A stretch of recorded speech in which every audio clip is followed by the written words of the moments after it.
Good morning, and welcome to the Destiny Pharma PLC final results investor presentation. Throughout this recorded presentation, investors will be in listen-only mode. Questions are encouraged and can be submitted at any time using the Q&A tab situated on the right-hand corner of your screen. Simply type in your questions and press send.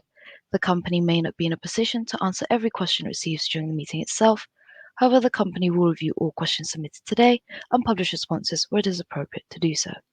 Before we begin, I would like to submit the following poll, and I would now like to hand you over to CEO Neil Clark. Good morning to you, sir. Good morning, thank you. I'm also with our Chief Finance Officer, Sean Claydon, and looking forward to going through this presentation, which is obviously contains an update for 22 and the year to date, but also, of course, our financial results, which Sean will cover. So just moving through the disclaimer, please read it at your leisure. And looking now at just an introduction of a summary of the company. Familiar, hopefully, to many of you, Destiny Pharma focused on infection prevention, bringing forward a late-stage pipeline, a diversified pipeline. We have our in-house proprietary XF platform, which has been, the backbone of the company for many years. But we also, as people will know, brought in NTCDM3 in 2020 as a phase 2 program, which we've now partnered. But focused on infection prevention, diversification through different technologies, and also targeting different infections, and an experienced team, and a strategy really to build packages, clinical data, and then find partners. And of course, we're very pleased that last month we closed a deal with Sabella Pharmaceuticals, who will now take forward one of our lead assets, NTCDM3, in the US. They have US rights, and they will carry out the required clinical studies to get this approved in the US, and that data set will also enable us, we believe, to find partners in Europe and elsewhere. So a really great piece of news for us to close that deal, which is a key part of our strategy. And as you'd expect, we're planning to look to find partners for our other lead asset, and indeed more partners for M3 as we move forward. But a clear focus, infection prevention, and a clear strategy to build data packages and partner. And we've made good progress in the period under review, which we'll come to in this presentation. And the backdrop to what we're doing, there is a clear need for invention and new medicines to address infectious diseases, specifically infection prevention, the area we're in, we see as a great opportunity. Our assets are novel. They've been developed with hospitals, patients, doctors in mind. We know through careful analysis of the market that there is a need for what we're doing, driven by physicians and patients suffering from infections, and large opportunities, big commercial opportunities, but also we're driven to develop new medicines to reduce patient suffering and at the same time reduce healthcare costs. The backdrop in the bacterial infection space and indeed fungal infections, resistance to older mechanisms, older antibiotics, AMR, antimicrobial resistance, is a global concern, costing billions currently, and unfortunately due to grow as a problem into the future. So there's a clear growing opportunity for companies like Destiny Pharma developing novel medicines targeting infection prevention. And we've made great progress as a listed company since 2017, and very excited about the future. But there are clear opportunities for what we're doing. And again, the recent deal we've done with Sabella underlines the quality of the assets that we have, especially in that case with M3. And the pipeline, our pipeline is late stage. Again, as I keep saying, we have 2 assets that have finished phase 2, heading towards phase 3. We also have the diversification. So we have in sort of the orange bars at the top our microbiome biotherapeutic platforms. These are assets that are utilising bacteria to address infections. M3, NTCDM3 is a non-toxigenic strain of a toxic, nasty bacterial Clostridioides difficile. The toxins produced by the bacteria in the gut can damage the colon, lead to severe episodes of repeated diarrhea, infection, and in many cases, 29,000 deaths in the US alone. So a nasty gut infection.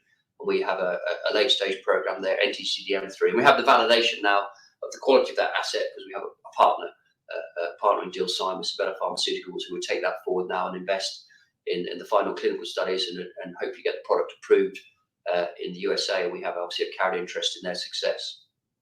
We also have a nasal spray in development with Sporgen, which news has been perhaps, we've been quiet on the news there on that program, but it's going well. We'll put out updates very soon there. But totally different technologies there in our microbiome platform to our homegrown XF platform, which is classical sort of NCE organic chemistry, the foundation of the company, founded and developed by Dr. Bill Love, our Chief Scientific Officer. And there we have our lead program, XF73 nasal, a simple nasal gel applied to the nose the 24 hours before a surgery to kill this bacteria, Staphylococcus aureus, which can reside in the nose. It's approximately a third of the world and can cause staphylococcal infections by entering the wound during surgery and sort of causing these very damaging post-surgical infections. So again, we're looking to kill that bacteria in the nose at the period of risk using the XF technology in a simple nasal gel. Great phase 2 data. And now we're looking to find partners to, as we've done with the Sabella deal, to take that asset forward into phase 3, with perhaps the US being the primary market. So a clear target there for that program in the next period, next 12 months, is to find a partner there to help us on that phase 3 journey, but a high quality asset. And again, clear differentiation from the technologies in the microbiome space that gives us that risk diversification, but late stage and a really well positioned asset. And then earlier programs in the XF assets, 2 dermal programs and some earlier research projects. So a late stage pipeline, but there's some depth with some excitement from some earlier programs. So the next generation is coming through. But all the focus, as we know, for the past year and also into this year will be about partnering for those 2 lead assets. And in terms of highlights for the period under review, as you've seen, hopefully from the results announced this morning, we believe good progress has been made across the board. Obviously, the focus has been on progressing the 2 lead assets. We said we'd develop the manufacturing for M3 and we would secure a partnering deal. Well, we've done that, and that was announced. We've also made good progress with regulators around the NTCD M3 asset, and we're now look to secure other partnering deals for other territories, Europe, South America. But definitely that Sabella partnership has started. We've had sort of face-to-face meetings as we've completed the deal and made a good start there, and further updates during the year on how that project is going and the timelines for obviously starting clinical studies and thereafter. But I can't, I'll keep repeating, but it is great to have a partnering deal who's prepared to invest large amounts of money in this asset. It does validate the quality of the asset, and obviously we need to do further deals on both the assets, but we've shown that we can do such deals. And then XF73, again, what we said we do in 2022 was clarify the phase 3 journey that was required for XF73. It took time. We had to, our team led by Yuri Martino, our Chief Medical Officer, had to deal with the regulators, the FDA in Europe, and we've clarified a phase 3 program there, which we've announced at the end of last year. And that was key for us in terms of completing sort of the data in the data room for partnering discussions. And now we're running an active program again to find partners to join us and help carry out the phase 3 studies and commercialization of XF73. And that's a clear target for us in the next months, next year, to find such partner or partners. Potentially, again, regional deals. The US, again, is a very key market, but also potentially obviously looking for global partners. So more news to come on that, hopefully, in the next 12 months. And that's probably number one corporate target, is to secure one or more partnering deals for the XF73 nasal gel program. And we believe we have the data set, clinical data, research data, regulatory clearance, manufacturing process that gives us the package that we can attract partners. And important also, of course, is the market analysis, which is regularly updated using external consultants, both US and Europe markets. We're confident in the potential for pricing, reimbursement, and actually that there is a real interest from clinicians for the target product profile we've developed. And in fact, people who may have seen the recent news regarding the publication in a journal, peer-reviewed review of the phase 2 data from the XF73 phase 2b study, really good feedback and sort of chit-chat around that data in that community. These are surgeons operating in America who are interested in infection prevention, and some really positive feedback and comments on that paper in that community, which again is really important for partnering discussions. The doctors out in the field, surgeons who are looking to try and reduce post-surgical infections, really we think getting increasingly excited about the potential of XS73, and their excitement comes from the clear need they see, but also the quality of the data that we've produced over the years from the XS73 nasal clinical program. And then the earlier pipeline projects, our Sporkov program completed the grant work, and we'll look to give updates there. I'm conscious that I've said this before, it's not come out yet, but we're just managing, working with partners there and looking at making sure we protect our intellectual property and academic publication obligations as well. But that's an interesting program that's gone well. And also our dermal programs, both our own program, which is largely a NIAID US government group funded program in the US, and also our China partner running a preclinical dermal program with XS73 dermal formulations. They're progressing. So we do have some activity on this earlier pipeline, largely grant funded. So the next generation of assets hopefully coming through. And we started some new research projects with, again, grant funded through the Cystic Fibrosis Foundation, and a project targeting oral mucositis. Further news from those, these are very early projects, further news coming later this year. And then in terms of financials, I'll hand over to Sean perhaps to comment and run through the financials, if that's okay. Yeah, could you just move the slide on? Thanks. Yeah. Thanks. So we just go through the financials, look at P&L first of all. We made a loss of 7.7 million in the year, which is around about a 1.4 million increase on the prior year, and that's largely been driven by the increasing R&D spend on our key programs. As Neil mentioned, R&D costs came in around 4.9 million, which is around 66% of total admin costs, and really sort of so 2/3 of our costs on R&D, and that reflects our desire to minimise non-R&D costs where possible and focus every pound spent on R&D and advancing our programs.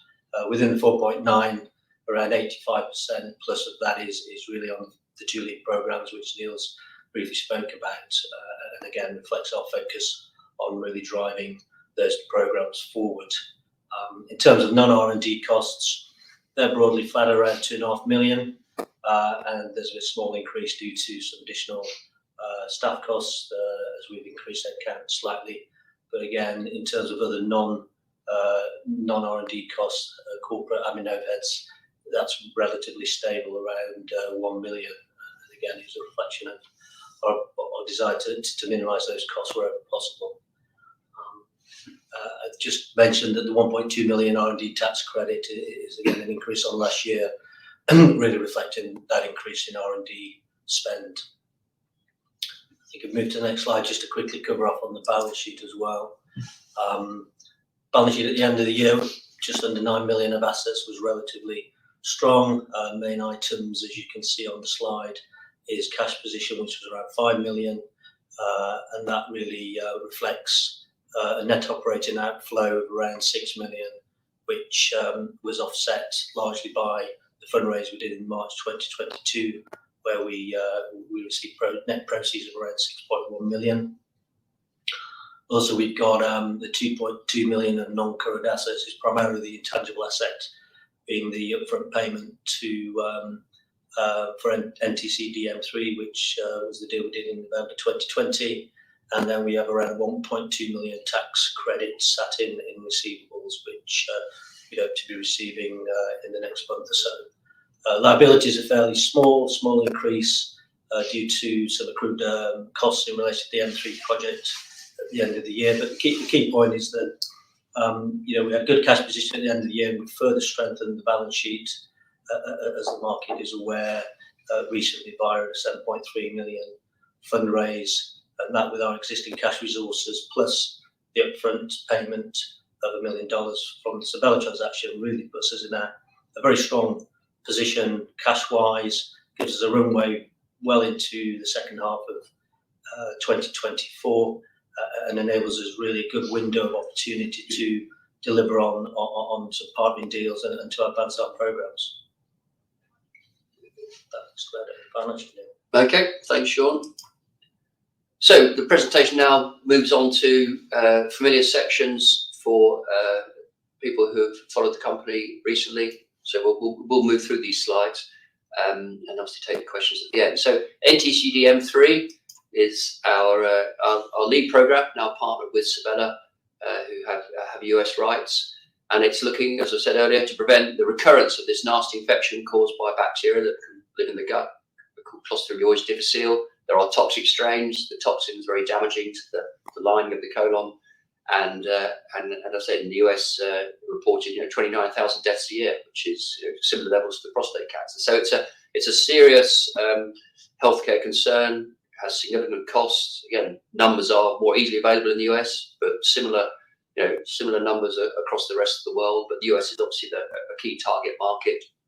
And everything we say on NTCDM3 and its potential and the data set, we do have now this confidence of that validation from having done a deal with a very good partner, Sabella Pharmaceuticals, who are out there selling currently drugs into this space, so that they know a lot about the C. diff market and bought into our belief that this asset has great potential to reduce this rate of recurrence and to help patients reduce their suffering, reduce the infections, reduce the cost of healthcare systems. But of course, they also see it as a great commercial opportunity.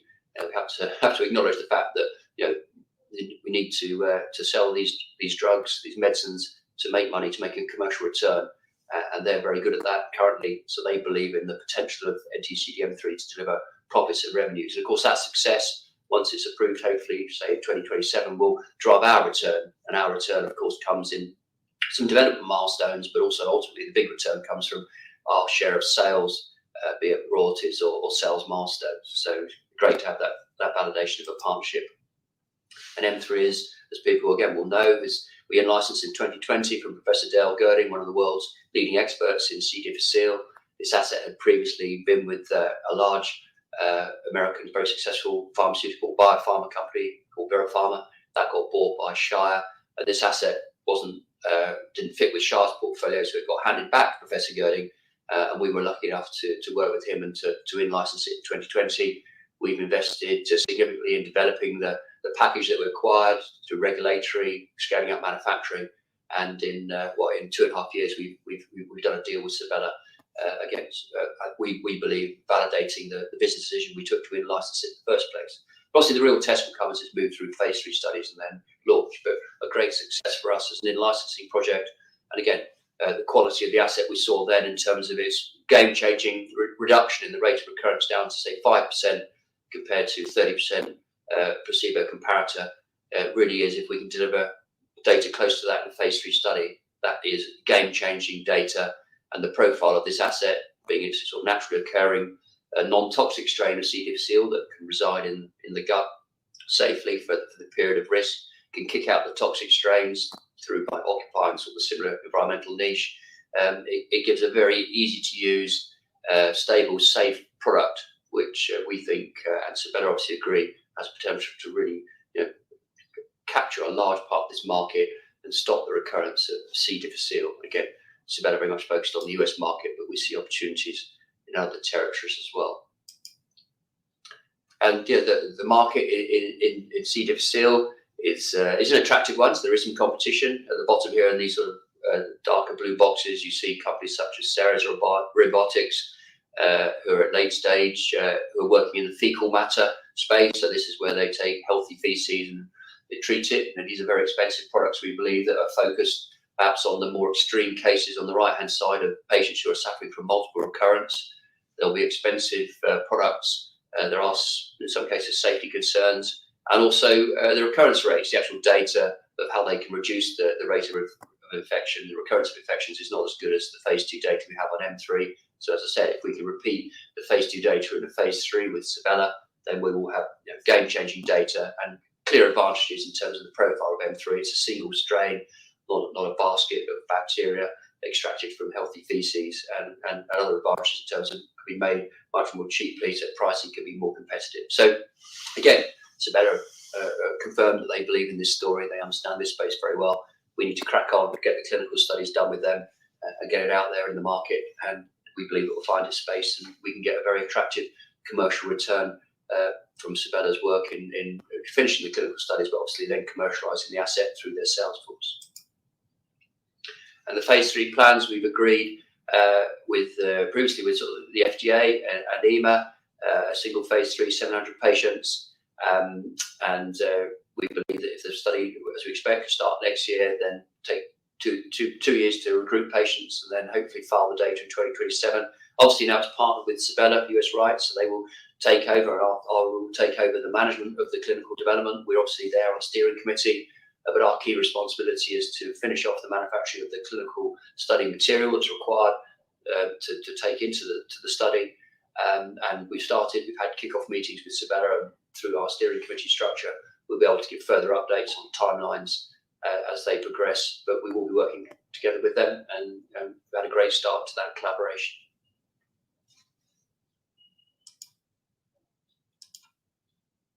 And the market opportunity, again, there's a lot of data in the US on the incidence of C. difficile infections in terms of primary episodes, first recurrence, approximately sort of 500,000 patients suffering from C. diff in the US. And then we're looking to come in and prevent the recurrence of the infections. The initial infection can be knocked back by sort of relatively low cost antibiotics, but you still get very high levels of recurrence. And we're looking to come in after those first line antibiotics and really decrease those levels of recurrence. We've shown that sort of earlier slide with the step ladder. So very flexible, easy to use treatment. Anti-CDM3 will be taken 7 days in a row, a solid capsule with a glass of water, and it colonizes the gut with the non-toxic strain, and then kicks out the toxic strain as well, and stops the recurrence of the infection, and potentially line extensions into it being used as almost primary prevention. So as soon as any patient comes into a hospital or care home and has oral antibiotics, before they even have an episode of C. diff, they could take anti-CDM3 as a primary prevention medicine. That's not a clinical study that's planned at the moment, but that definitely is another market we can move into, and obviously something that we'll discuss with Sabella and other partners in the coming period. But the primary target is the prevention of recurrence, a large market opportunity, and not only in the US, there are European and other territories we'll look to target now for potential partnering. But again, Sabella have confirmed the market opportunity, and we believe it's at several hundred millions. So some exciting opportunity. And of course, if we get close to those sales numbers, Destiny Pharma will get a very significant royalty share, and also sales related milestones as well. So we believe the deal we've struck with Sabella, as at today, is a very significant, has a very significant value, net present value, through sort of standard pharma valuation techniques using discount rates and probabilities, and obviously the sort of present value of future cash flows, but a very significant multiple of our current valuation, and that's just from one single asset, let alone other deals we can do in Europe, or indeed our next asset that will come on to, anti-CDM3. So moving on, to XF7390. This is the nasal gel that is the lead program from our XF platform. Delivered great data back in 2021. In 2022, we clarified the phase 3 strategy, which is now in the data room, as I said earlier. And what we're looking to do here is to kill this bacteria, Staphylococcus aureus, in the nose prior to surgery. Nasal carriage is one of the primary causes of post-surgical infections caused by Staphylococcus aureus. Alongside the nasal decolonization, you will still have body washes, armpits, groins using, say, chlorhexidine. So it fits into the whole efforts that are made, obviously, to reduce or eliminate infections, surgical infections. Because when they happen, and luckily they're relatively rare, when some surgical procedures, actually the incidence is a lot higher than you would expect, rates as high as 20-25% in certain procedures. And of course, infections can be very damaging to the patient's health. I mean, you're in hospital longer, you have to go on to more drugs, antibiotics to try and treat the infection. In some cases, of course, it can be very serious, get into the bloodstream and unfortunately to death. But also you can have, as with M3, cross infections. So of course, if somebody has an infection, there's a danger of having cross infection to nursing staff, other patients. And as we've all learned from COVID-19, the costs and the sort of, it slows the throughput through hospitals and patients. The infections really do need to be prevented, need to be eliminated, because they have major healthcare damage, but also healthcare costs are significant. So if you can have an effective, sensibly priced, safe, stable decolonizing agent, which is what we have with XF73, we believe there's a very large market opportunity and a clear need for novel medicines in this space. It's been a neglected area, which is largely still served by sort of antiseptics and old antibiotics. So there's a really crying out need for innovation in this space. And XS73 nasal is at the forefront of coming forward as an asset that can be positioned as an easy to use nasal gel, but it does what it says on the tin. It kills the bacteria in the nose, very safe, and thereby by decolonising noses, you will reduce the number of infections. Comes from the XF platform.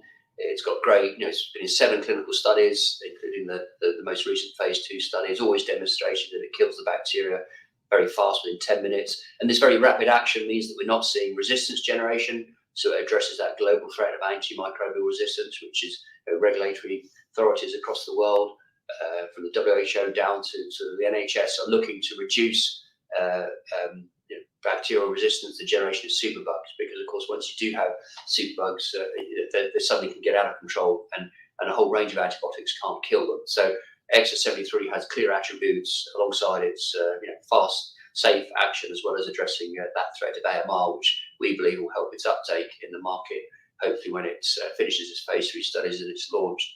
And that could be also in 2027, subject to us identifying partners during the next 12 months. This is a slide showing the data from the phase 2, which was published recently, peer-reviewed journal, and as I said earlier, been really well accepted by expert groups who are surgeons who are really looking at ways of reducing post-surgical infections. The blue bars show this highly statistically significant result compared to placebo, that the XS73 gel basically removed 99.5% of the bacteria in the nose. In many patients, basically it was completely removed. You couldn't count the bacteria after treatment with XS73. So great microbiological data. We now need to take that into a phase 3, and yes, repeat the collection of the microbiological data, but also show in clinical studies that there are actually less infections after the use of XS73, which we're very confident we can do, because it's well established if you do decolonize successfully the nasal carriage of Staph aureus, you will see less post-surgical infections. So a really exciting data set now published, but obviously our challenge, our number one corporate target in the next period, is to find a partner to take this forward into phase 3 studies. There's some competition out there. There's an old antibiotic called bepirosin, which is I describe as a sort of scruffy old drug that's done it today. It has to be given 5 days in a row, a couple of times a day before the operation to build up its efficacy, which is obviously not ideal. XS73 just needs several doses in 24 hours. We have broader activity against strains. We have a key attribute of not generating resistance. Bepirosin is known, as with many old antibiotics, to generate resistance. It's a non-irritant nasal gel. We have advantages there in terms of ease of use. And also we're building a much stronger data set with our phase 2 data set, but also our plans for phase 3 data. We will be delivering a very strong definitive data set supporting the effectiveness of XS73 in reducing the actual infections after its use. And there's other uses in terms of chlorhexidine, nasal antiseptics. They have their place, but we believe XS73 has clear advantages, and very confident in its potential. We're not assuming that we will be the only product in this space. It's a large market opportunity, as with the C. difficile space. Of course, you will always see some competition, but we're very confident in the target profile we're building for XS73, supported through market analysis research we've done. And obviously what we're looking to do, of course, is to get that validation, as we've done with M3, of a pharmaceutical partnering deal. And the phase 3 plans, we've worked with the regulators to build a comprehensive phase 3 plan, which is 2 phase 3 studies, one in breast reconstruction after mastectomy, where you have high infection rates, and also looking to work in patients who've undergone emergency orthopedic fracture surgery. Again, we can get high infection rates, but also where we can actually run the studies. There's always a challenge in study designs where you obviously want to have study designs. You can actually recruit patients at a reasonable rate, so you can control the cost, size, and the timetable for those studies, and we've done that. And that package is now in the data, and of course this is key for us in our discussions now with potential partners in terms of they can look at these plans. These plans are approved by the regulators. Obviously, partners may come with their own ideas. We're open to that, but it does mean that we start those discussions with clear plans of what we think needs to be done to meet the requirements of the regulators. And if we're successful in those studies, which we expect to be, gives us a very broad label of whereby XS73 in the US can be used, say, before all surgical types, which of course opens the opportunity to tens of millions of uses a year of XS73 as a nasal gel to decolonise patients prior to a whole range of important surgeries. And that number of surgeries is only going to grow over the years as medicine becomes more sophisticated. And of course, that's not just in the US, that's in Europe, South America, and indeed other countries across the world where there are an increasing number of surgical procedures where patients, unfortunately, are at risk of post-surgical infections caused by their nasal carriage of Staphylococcus aureus. We're also developing the manufacturing process, and thanks to the funding we closed recently, we can invest in that as we go forward, which is important for partnering discussions that they can see we're continuing to invest in that process. And it will never be underestimated the importance of manufacturing in drug development. It's a really important component, not only clinical data, but also you have to have a product that can be made safely with a good cost of goods, a scalable process, and that's something that Destiny Pharma has always invested in. We've had good success with M3 in terms of doing a tech transfer, and the XS73 manufacturing program is in a good position as well, and we're looking to invest further in that this year. And it mustn't be forgotten, it's an important part of the data set. Anyone partnering in any drug development asset needs to know that there's a good manufacturing process that supports obviously the clinical data. But at the end of the day, you need to have a viable commercial product across all fronts. Manufacturing, formulation, a key component of that. And the market size, we believe, is very large, genuinely a potential billion-dollar and old-school blockbuster product driven by the numbers of surgeries in the US alone, let alone the opportunities in Europe and the rest of the world. There are many millions of operations carried out each year, tens of millions where decolonisation should be used. And we believe that XS73, even with sensible pricing, can deliver peak sales of $1 billion globally, potentially even $1 billion in the US alone. So really important market opportunity. And again, what we need to do is to get that validation of a partner to come on board to carry out the phase 3s and obviously launch and commercialise the project. And that, as I said, is our #1 target in the coming period. Let's move on to earlier programs. As I said, dermal programs, won't comment too much on these. They're moving forward well. There'll be more news during the year, but we do have these earlier preclinical programs that are progressing, and also on our Spore Col project, which was grant funded, an £800,000 grant we won back in 2020. That's gone well, and we'll put out further news on that. I know I've said that before. Apologies that it's delayed, but we will get news out on that project, and looking forward to the next steps on that nasal spray. And in terms of summary, we're very focused in terms of infection prevention, late stage assets, which means we've reduced the risk of progress. We've got no concerns with our lead assets over their safety. We've got great phase 2 data, so it's really now pushing forward with partners towards phase 3 studies, the final test of these drugs before they can be approved. So we're a few years away potentially from having both lead assets finishing phase 3s and potentially being registered and approved. Fantastic success and a fantastic opportunity for a UK biotechnology company. We've got a good track record of delivery since as a listed company. Yes, we've been slower at times, but broadly speaking, the projects have developed, we've delivered to plan. We know that's not reflected in valuation, but we focus on running the company at the same time acknowledging that we need to keep working at those investor relations. And partnering strategy, of course, is key for de-risking the pipeline development and reducing the funding requirements. So that, yes, our Sabella partnering deal, we didn't get a large upfront, but the investment will come in terms of the phase 3 program is fully funded. So that potentially is a $50-60 million investment that's required, and we don't have to find that money. That is Sabella are going to carry out those studies. And so we have removed that large cash overhang through that partnering deal, and we'll look to do more deals on M3 and also obviously XS73 gel, nasal gel is obviously the key target now for partnering for that program to get that one, so we can really get clarity on the phase 3 timetable there to get it funded, but also to see through to a partner who can commercialise that asset and get it launched, which is obviously the true test of success of these assets. Is are they approved by the regulators, and then are they being used? Are they being sold to hospitals? And then we obviously get our returns through royalties and sales milestones. So a good 2022 and good success into 2023. and obviously some key challenges as we move forward into this year and into next. But a decent balance sheet, good cash position, and really now going to looking to be active on that partnering front. But at the same time, you're bringing forward those earlier assets. Neil, Sean, thank you very much indeed for your presentation this morning. Ladies and gentlemen, please continue to submit your questions using the Q&A tab situated on the top right corner of your screen. While the company take a few moments to review those questions submitted today, I would like to remind you that a recording of this presentation, along with a copy of the slides and the published Q&A, can be accessed via your investor dashboard. Neil, Sean, we did receive several pre-submitted questions prior to the meeting, and as you can see, we have also received a number of live questions throughout today's presentation. And thank you to all investors for submitting their questions. Neil, Sean, could I please ask you to read out the questions and give responses where appropriate to do so, and I'll pick up from you both at the end.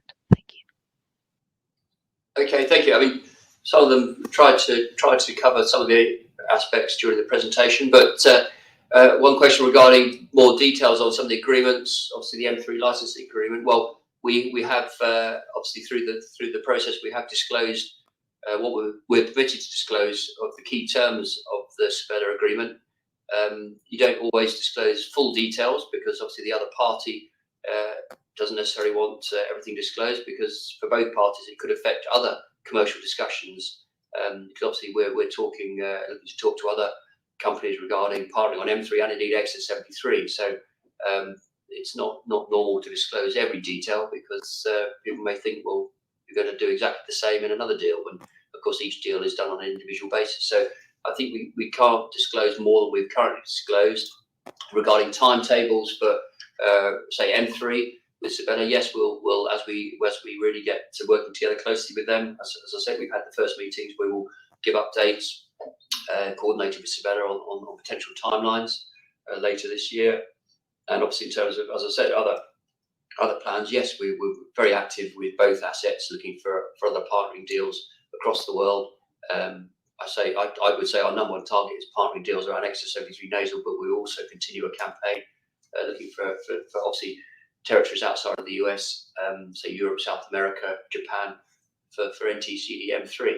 And what we can say to some of those partners, of course, is that we have a partnering deal which is actually committed to carrying out phase 3 development to meet the requirements of the US and Europe, which is our Sabella deal. So when we're looking for a partner for, say, for Europe, for M3, they don't need to contribute to the clinical costs. We need to look to strike a deal where they are there ready to come on board and commercialise the asset once the phase 3 finishes in 2 or 3 years. So we're hopeful of make activity there, and the proof will come later this year, hopefully, when we can announce further deals. A question regarding raising awareness of XS73. I think it's helped, definitely helped the publication recently of the phase 2B data in that community of I guess it's people who are looking closely at ways of bringing innovation into the prevention of surgical infection. And obviously we'll look at presenting at other conferences. There's a ECVID conference going on, I think, over the weekend into next week, which is looking at infectious diseases. There's conferences in the US as well. But continuing to look at publications and outreach for all of our assets. But with Yuri Martino, our Chief Medical Officer, I'm sure we'll be presenting data where possible at conferences as well. But something that we've just closed the Sabella deal on the funding. We're really having a good look at how we really maximise our partnering efforts for both of our lead assets. And as a key part of that, of course, is raising awareness of what we're doing in the sort of the relevant communities, not just, of course, investor relations, but looking at sort of effectively trade connections, pharmaceutical, specialty pharma companies. There's a question regarding, say, looking at XS73 for staph infections in cellulitis. Definitely, Bill, our CSO, and Yuri, our Chief Medical Officer, often have discussions and are introduced to new opportunities for XS73. Our focus at the moment is on the phase 3 plan, as we've agreed with the regulators, but there are other opportunities, because there are patients or people do suffer from staph infections, unfortunately associated with a variety of conditions. So I can't comment personally on cellulitis, but definitely I'll pass it on to you and Bill. And we're always interested in looking in these additional clinical opportunities for the use of XS73. There's a question regarding milestone payments for M3 during 23. Well, we had $1 million paid on signing, but we don't expect any milestone payments in 2023 from NTCDM3. The next payment we will get in the agreement will be when phase 3 study starts, which is in partnership with Savannah.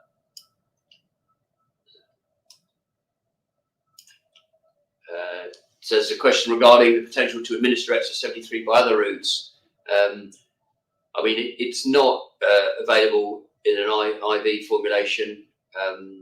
It potentially it could be formulated maybe for subcutaneous, I guess, as a formulation of oral, but really XS73, due to its chemistry, is best suited to topical, dermal, nasal, and possibly respiratory formulations.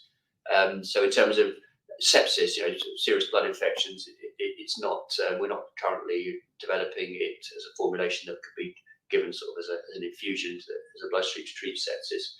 This is being positioned for infection prevention. So we're looking very much, obviously, to stop staph infections before they, you get these serious deep wound infections where potentially can lead to sepsis. But it's something we will continue to look at with some of the earlier programs, looking at formulations and new indications for XF drugs. As you see in the presentation, we have obviously dermal programs running and some other opportunities, cystic fibrosis, oral mucositis. But again, none of those formulations are IV or injectables. There's a question regarding there's a one approved approach for the prevention of recurrence of C. difficile is a Merck product called Zimplava. We don't believe it's a major competitor. It's been launched for several years. It's expensive. It's an infusion over several hours. It's not had a big take up. It's expensive, and we know from talking to doctors in the space who treat C. difficile, it's reserved only for sort of more serious conditions. M3 has clear advantages. It's very easy to use. It's naturally occurring, so a small percentage of Americans actually have the non-toxic strain in their gut and their colon. It can be delivered as a simple capsule with a glass of water 7 times over 7 days. Once each morning, you colonize the gut. Much cheaper, easy to use. So there's clear advantages. And unfortunately, Zimplava, is not.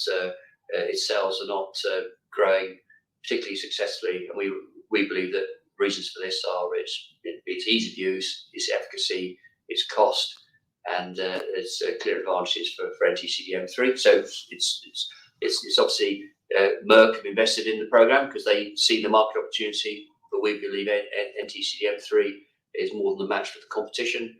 But it is good, of course, that there are options for patients at the moment who are suffering from recurrent C. diff infections. So in some ways, wish Zimplava well, but definitely think that NTCDM3 has the potential to sort of knock it out of the park if we can repeat, as I keep saying, the phase 2 data. If we can repeat that in the phase 3, then we will clearly be much easier to use and have much better clinical efficacy than a product such as Zimplava.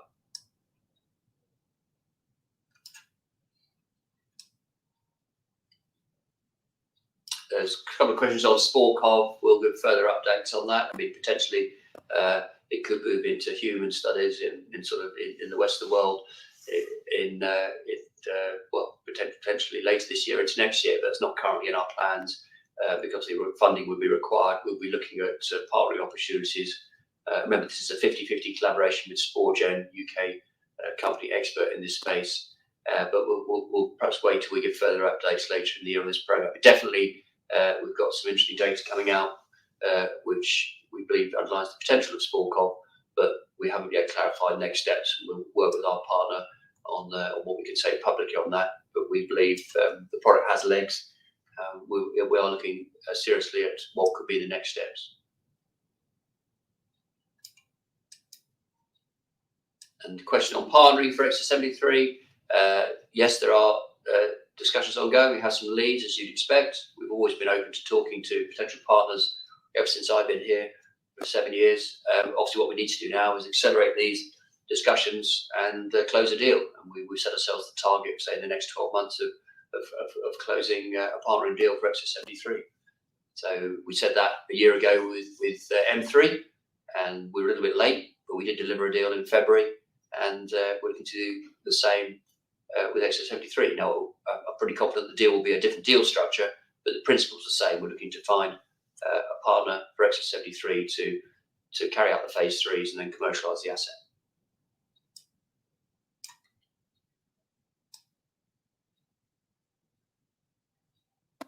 And again, questions regarding shareholders regarding deal structure on Exit 73. We're obviously aware that the deal structure we agreed with Sabella required us to close the funding alongside the deal, which was completed.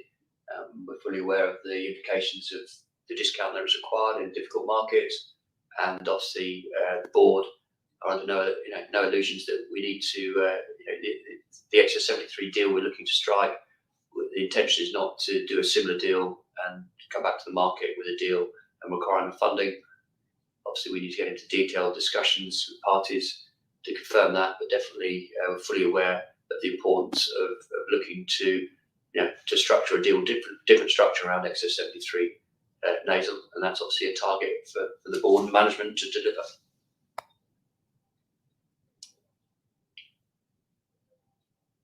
I think that's the end of the questions, unless I've missed any, Sean. Thank you for that, Neil and Sean. Is there any other questions that you'd like to answer, Sean? No, I think Perfect. So I believe you have addressed those questions that you can from investors today, and of course the company will review all questions submitted today, and we will publish those responses on the Investor Meet Company platform. But perhaps before redirecting investors to provide you with their feedback, which I know is particularly important to yourself and the company, Neil, could I please ask you for a few closing comments? No, thank you. Thanks everyone for your interest. We've had a period, 15 months of really good progress across all fronts on the pipeline. We've signed the Sabella deal, which is a validation of that M3 asset. We now need to move forward and close further deals, prioritising Exit 73 nasal gel, and we still believe in the potential of the assets, clear market opportunities, clear clinical need, and they're both, we think are obviously, great opportunities to deliver further value. We know it's not reflected in our current market price. We sit alongside many AIM life science companies in that respect, but we're committed to pushing forward, delivering strategy, and the markets will come back, and we're going to be really well placed if we keep delivering good news flow. And we have, we've ended March, coming to April with a strong balance sheet, so we have the firepower to deliver on our strategy. So well placed and lots to do, and we're fully aware of what we need to do to keep building the company and get that reflected in the valuation. Neil, Sean, thank you once again for updating investors today. Could I please ask investors not to close this session, as you will now be automatically redirected to provide your feedback in order that the board can better understand your views and expectations. This will only take a few moments to complete, and I'm sure will be greatly valued by the company. On behalf of the management team of Destiny Pharma PLC, we would like to thank you for attending today's presentation. That concludes today's meeting. Good morning to you all.